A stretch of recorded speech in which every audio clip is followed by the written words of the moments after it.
This podcast is all about giving back. No strings attached, no funny business, no get-rich-quick schemes, but simply to provide some of mine and our amazing co-hosts their wisdom, stories, and hopefully some valuable insights. Together we have the ability to grow, sustain, and provide a healthy work-life balance for all the cleaners and restorers. As this is totally free, please subscribe, write a review, and share this podcast today. Now onto the show. So again, identify what chemical you're using, the applicator, how long that dwell time is for it to work. Now, if these chemicals don't work straight away, they do take 10 to 15 minutes on most occasions to actually start working. And the higher contaminant of the area that it's applied to, the quicker that chemical will degrade. So you may need to do a really heavy application, and then you may need to rinse all that off again. So allow that 15 to half an hour, maybe 30 minutes to actually work. You may want to agitate that into the areas, have a doodle bug or something along those lines to agitate into the areas. Get it to work, get it to really start working well, and then you're going to rinse all that out. And then you're going to reapply, and you may not need to reapply at such a heavy strength. So it may be, look, I might know your chemical, but it may be a 4-to-1 ratio to start with, and then it might be a 16-to-1, a 32-to-1, a 64, 128-to-1. It just depends on your chemical. But eventually what we're doing is we're bringing down that load. So we started off with high contamination. We're starting to remove some of those bacteria, the viruses, and all those sorts of things that are in there. So we're cleaning, we're scrubbing the environment at the same time. So actually bringing the load and the contamination, we're actually bringing that risk down as we go. So after we've treated it the second time, we're going to extract again. Okay, so we're going to allow that chemical to work, and we're going to extract again, because if we leave that chemical down, what we're doing is we're causing a secondary issue of maybe a slip and fall. So we want to remove that chemical out again because there's still pretty high chemical ratio in there. And then we might apply a third time with a low chemical to water ratio. So it might be a 64 or 128-to-1 on those sorts of scales. Once we've done that, then we can go through and actually look at how we're going to assess this job, the process, the procedures, maybe the steps, how we're going to do it. Maybe is there areas that need to be looked after first? Okay, that might be that a plumber, electrician needs to come in, so we want to get those areas cleared first so they can come in and do work. So we can get some power to the site, make it easier for later. There may be items that the clients want to get out. So we may need to wash down the walls, the ceilings, the light fittings, the fans, the content items in those areas first. We've got to remove the flooring. When do we remove the flooring? And if we're going to remove the flooring, where are we going to put the content items that were on those areas? Are they contaminated? We don't want to put them onto areas that weren't contaminated. So we're going to put a full scope together. So myself and my sidekick or my training technician are going to have a brief. So we're probably going to go outside. We're going to derobe. We're going to have some water. We're going to sit down and have a rest. We've probably done 4 or 5 hours worth of work at this stage. And we're going to come up with a plan of action of, okay, is that all we can do today? Is the skip arrived? Do we need more people? Do we need contents to be removed? Do we need pack outs? What do we need? So we're going to relay that back to our office of where we're up to, what we think we can do more today, how many people we need moving forward. That's going to give you a very good, after day one, that's going to give you a very good indication of where you're up to, and now you've got a cleaner environment. Now the skip may not be outside this, so you may not have taken out the carpet, the flooring at this stage. So day two may be just removal of all flooring and skirtings and putting the content items into an area that they can be manifested properly and then disposed of if required. It may be that you've just done a make safe and the builder and the assessor or the IEP may be coming in the next day. Again, these are the things that we will be discussing when we're working out our plan of attack. So it's important for the lead technician there to really go through the claim with anybody else that they have on site. They might have just one person, they might have a couple of people. But it's a really good time to sit back and refresh of what's been done to site to date and go through the steps that were taken and why they were taken. And again, these claims, you're not going to do one and then you know it all. As I said, all these claims are going to be differently for multiple reasons. And so going through the process and making sure that whoever has been on site has had a full debrief and gone through is extremely important for these types of claims. You're going to be looking at all your PPE. So you're going to be looking at your filters. Now, your filters have a date on them. And people ask, oh, when do I change my filter? For this instant and this type of claim, I'll be changing my filters day two on this one. I'll be putting new filters in. There's been a very heavy load on those filters. Those filters have been working very hard for that time. You've been breathing in and out. There's been contamination in the air. So for our company, the procedure would be that those organic filters will be changed. So that'd be a 1 day use on this type of claim. From day two, they might get day two and day three out of those cartridges, and then they get replaced. And then from there on, you might only have to change them, for every 5 days. So again, it's the contamination levels through those. But if you're smelling anything at any point in time, those filters, either your mask isn't on correctly or those filters aren't working, they need to be changed as soon as possible. You need to get out and get those filters changed. You do not want to be breathing in that sort of stuff. Um, you'll be deconning your boots, disposal of all your gloves, your hoodies, your Tyvek suits, the tape that you used.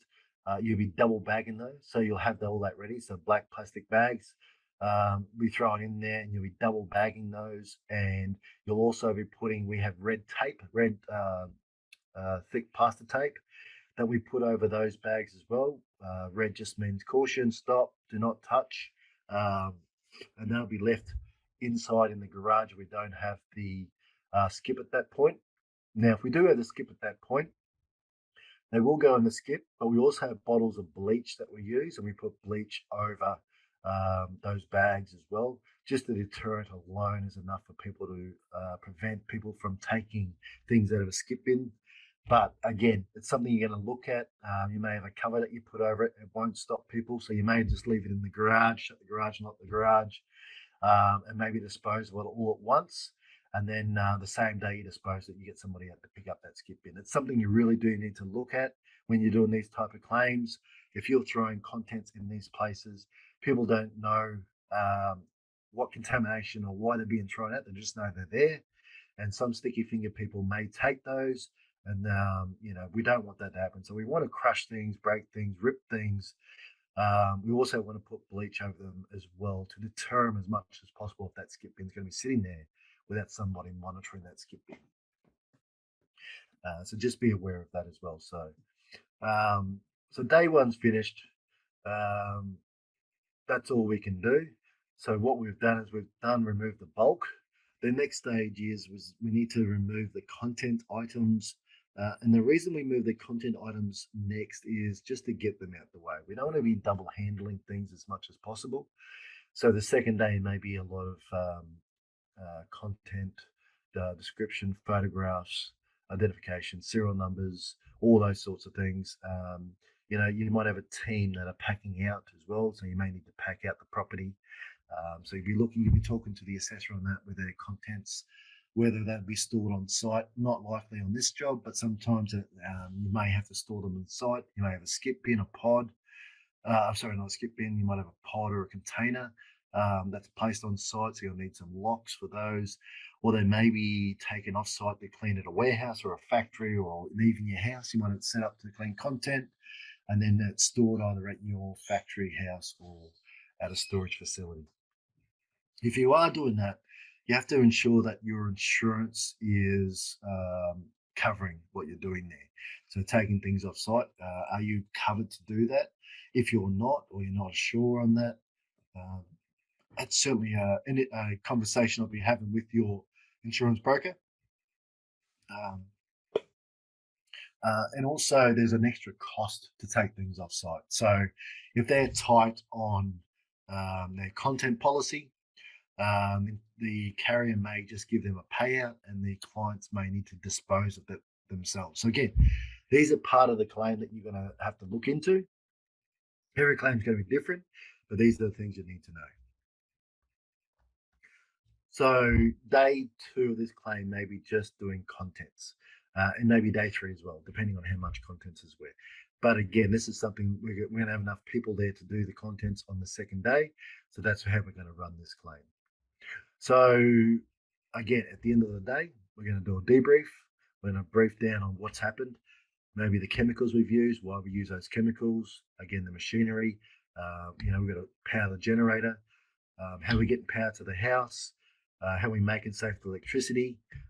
So I'd have an electrician come in now and double make sure that there is no power, that they've locked off the power to the property, so we can now start doing some demolition. Whether your company does demolition or not, that's training for your company. You may be working with a builder on this one, a carpenter or someone along those lines, and you're going to be wanting to remove upstairs a minimum the first sheet, and then be looking behind that first, the second sheet or the upper sheet, to see if it needs to be done further. The same with all the wet areas. That's going to be a call that's going to be taken by probably most likely the builder and the insurance assessor on this claim. So if that's all coming out, I would leave that to a builder. You've got plumbing, electrical, there's many things in there. But once you've got the areas stripped out, so contents is out now, all the contaminated building materials have been out, we're going to go through and we're actually going to do a complete clean down from top to bottom, from ceilings, cornices, light fittings, fixtures, fans, aircon systems. We're going to do everything. So if you can't do that, you can't do the aircon system, there may be ducted aircon systems. You may need to get a HVAC company out there to either, if they can clean them, or remove the silver ducting and replace them, clean all the vents, clean all the in and outs, make sure that everything's been decontaminated, and then you're going to want to seal those areas up. Whether you do that or they do that, you're going to want to seal those areas up so they don't get recontaminated. And that won't actually get unsealed until the clearance has been done on the property, or the builders have finalised doing all the work. So they'll just stay up there for the remainder of the claim. So in this one, we've got timber framing. So all the timber framing will need to be pressure washed. Heat works very well with this. Underneath the base plates is all going to have to be pressure washed out. All those areas are going to probably need to be scrubbed as well. So pressure wash, scrubbed, so cleaning agent to be scrubbed. Then they're going to be antimicrobial, pressure washed again, extracted all those areas. And then also you're going to be looking at what's happening to the floor between the levels. So looking at, has it been compromised? That's something the builder and the assessor will determine. If that needs to come out, that is a major job. But again, that's something that needs to be determined on the contamination level and also the integrity of that material. Once you move downstairs, you've got all your cabinetry that's in the kitchen, all those wall lining, skirtings, cornices, ceilings. Most likely all that's going to have to come down. You need an electrician to cap off all the plumbing. Electricians to come and cap off all the electrical outlets. Once you've cleaned that all down, again, pressure wash, heat works well, chemicals, scrubbing underneath all the base plates, antimicrobial, all the areas. Then you have to pressure wash, clean all the flooring as well. So once you've got it to that level, you're going to have to look at your power and how you're going to do your power. So you're going to probably do some ATP testings at this time as well. You're going to want to check your work to make sure those levels are all done. Maybe get a second pair of eyes. So an IEP might want to come in at this stage and do some random samples, so maybe 10 random samples on a place this size. And again, they're going to need to know the areas that were initially affected, and then they might do maybe 1 or 2 areas that may have had some secondary damage. due to air circulation or whatever's happened. So 8 of those samples may be of areas of known where the contamination was, and 2 maybe of other areas. That's going to give you a very good picture of, is your decontamination done correctly, and are we now available to close this property up and dry it down back to a dry standard, in line with the S500, of course. So you're going to need some outside help with that. In this size house, we're probably going to need roughly 60 to 70 amps for drying. So they're going to have to put a temporary board in somewhere. Hopefully that's in the garage or something, and run some power to you, or you run power upstairs and then downstairs. So you're going to have 40 amps upstairs, 40 amps downstairs. So 80 amps.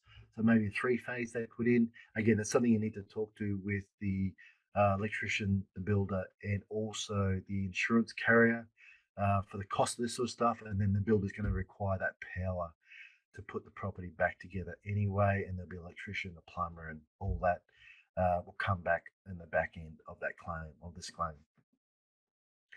So that process may take 2 days, may take 3 days, depending on how many staff you've got. So already we're into 4 or 5 days to get it back to a point where you could almost say that we've got a condition 1 environment.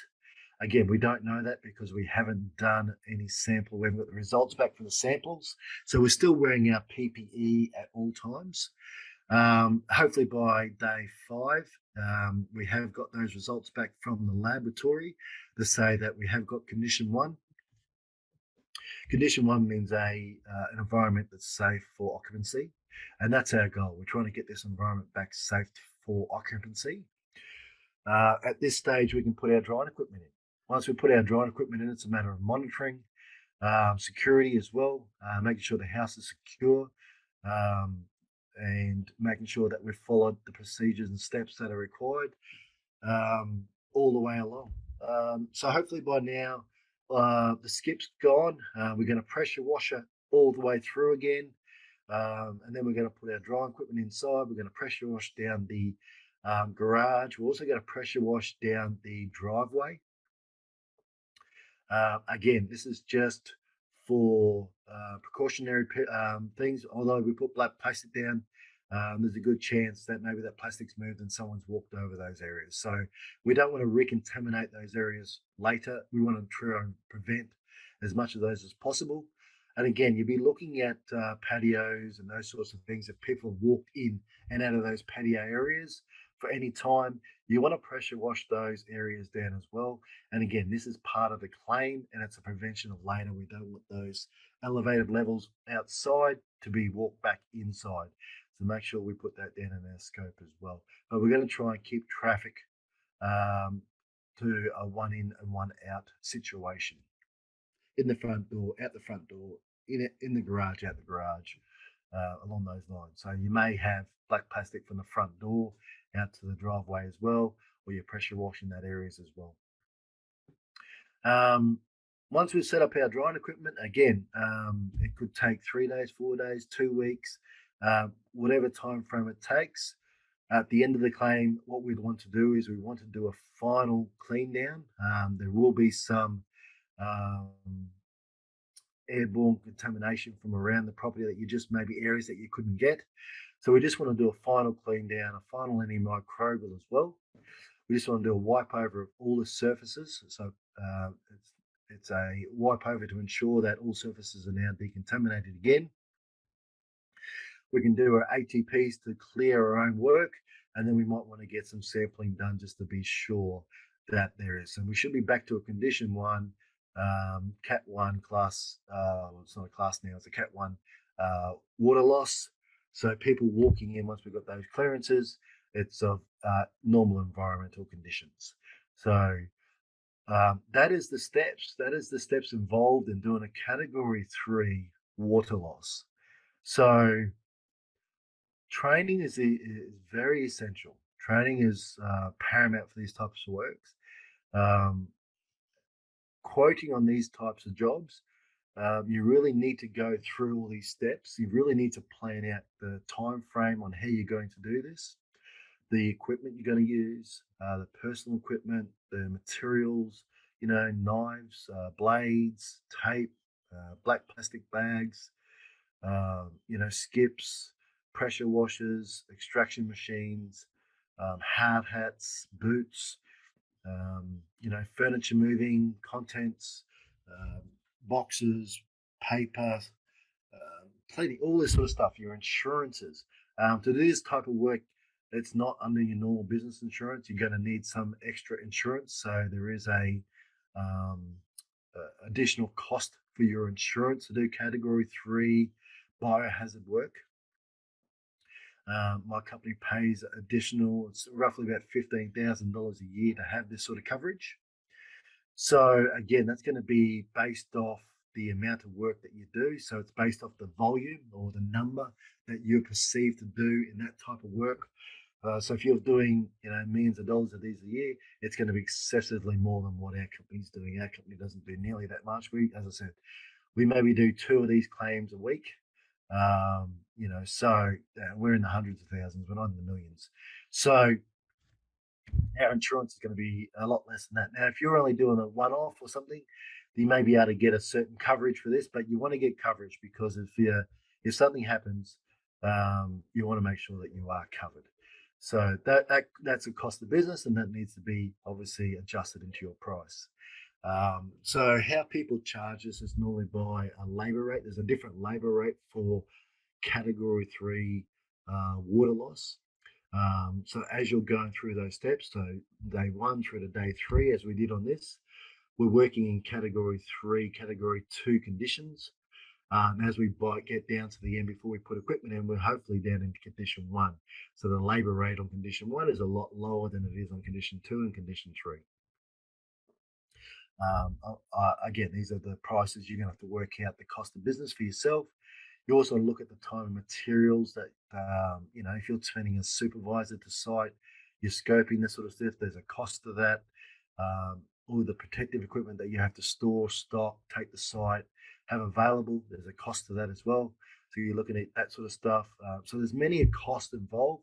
You got the decontamination of your equipment as well. So once you've used the equipment every day, it needs to be decontaminated after every day. If you're using air movers to ventilate these jobs, are you totally stripping down those air movers and AFDs, or are they only used for this type of claims? If they're only used for this type of claims, they can be decontaminated and they can be bagged. We bag ours, so we know that they are for the decontamination properties. But if you're not, everything has to be pulled down and decontaminated properly. So there's a cost to that as well. So when we look at these types of claims, remember, guys, we're working off the IICRC, the S500 standards for a property. There's different there for structural drying. There's standards there for commercial drying, structural drying, specialty drying. You've also got all your floor coverings, your buildings, your electrical, you've got your plumbing, you've got all the EPA guidelines. So there's plenty of things that we need to be aware of, your insurances, your coverage, what you're taking to site, what's leaving site, also theft. If something goes missing from site, has it been stolen from the skip bin? Has it been discarded and hasn't been manifested correctly? So all these types of things you have to be aware of. And there's horror stories out there, guys. Like if you're using untrained staff or staff that just maybe you're just daily hire staff, you need to keep control of what's going on in the environment because we are in people's places. There are sentimental, there are valuable items in these places. There's private documents, there's private things in people's houses that, we don't want this stuff broadcast over social media platforms. People shouldn't be posting, look at me, my full PPE in this person's home, those sorts of things. So we need to have a media, also discretionary media in this types of claims as well. Documentation, manifesting your paperwork, the use of the actual materials you're using on site, chemicals, how you're using them, are they being used as per manufacturing instructions?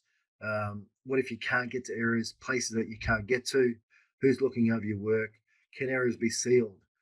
Is that a final that you may have to do? You can't, you've decontaminated, and for some reason you just can't get it to pass. Will someone sign off if it's sealed by a particular product? Again, these are things you need to look at. So, guys, thank you very much. That's the end of this one. And I hope you're enjoying what we're doing. I hope this helps. If you have any feedback, please, guys, reach out. More than happy to discuss either on air or off air. Again, the idea of this podcast is to bring information to our industry, to the industry.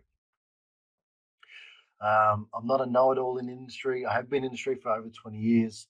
I have seen a lot of this work, but this is all based off the Cert 4 criteria for specialised water damaged claims. So that's where this information is coming from. So the idea is to actually have the training packages and to have this sort of information that you can actually relay back to. And again, I hope this really helps everybody. I hope what we're doing really assists, and I hope just not business owners take this on and feel that their technicians or their staff don't need to learn this or understand this. This is part of the education material that everybody from the administration to the people doing the claims need to know. They need to understand that, if they're invoicing a claim and they have a 2-story water loss and then a 2-story black water loss, why the difference in cost? And if they get a phone call from either the insurer or somebody, asking why the discrepancies are in prices, they have a better understanding and idea that they can discuss it with them clearly and state why these costs are, or why the timeframes are associated, or why we needed to get third-party people out, or whatever it may be towards this claim.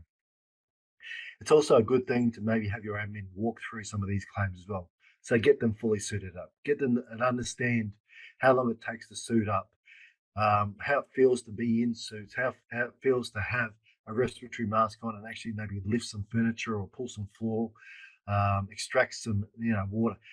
Get them to understand the feel that you can't work 8 hours a day in this environment, that you need to take breaks. So if someone needs to take 3 breaks an hour for whatever reason, that it can be justified, and that's 3 sets of PPE per hour that person's using that needs to be billed off and charged to that account, but it needs to be justified as well. So I think it's very important for everybody to actually, if you're going to do this sort of work, that not just the technicians go out and do this work, that you actually go through these procedures. So write your scope up, go through and actually run through each step. Make sure that before every day, everyone's having a toolbox meeting. They understand what their job is of the day, what the aim of the day is, the KPIs, how far they should go, what they should do, what they shouldn't do. If they see something, what to do. If they feel uncomfortable or claustrophobic, the procedures on how to doff your don and doff. So doff your PPE, maybe get some water, some fresh air, so they're not contaminating other areas. And again, if somebody in the case is just erratic, or they may not be thinking properly and they may be dehydrated, that there is a safe place that they go to. So have a spot that they go to, and that you're checking up on, you're doing a check up on the people that you're working with, maybe every 5, 10, 15 minutes. Hey, how you going in there? It's just a quick call. Yep, all good. And then you keep working. So those sorts of things you got to look out for as well. Heat, exhaustion, confined spaces, working at heights. There's plenty of things you got to be aware of. So, guys, I hope this really helps. Thank you for listening. It's great to be a part of the community, and hope you're enjoying it. Please let me know if there's any feedback, and we'll see you in the next one. Thank you. By assessing this podcast, I acknowledge that the Professional Carpet Cleaners and Restorers podcast makes no warranty, guarantee, or representation as to the accuracy or sufficiency of the information featured in this podcast.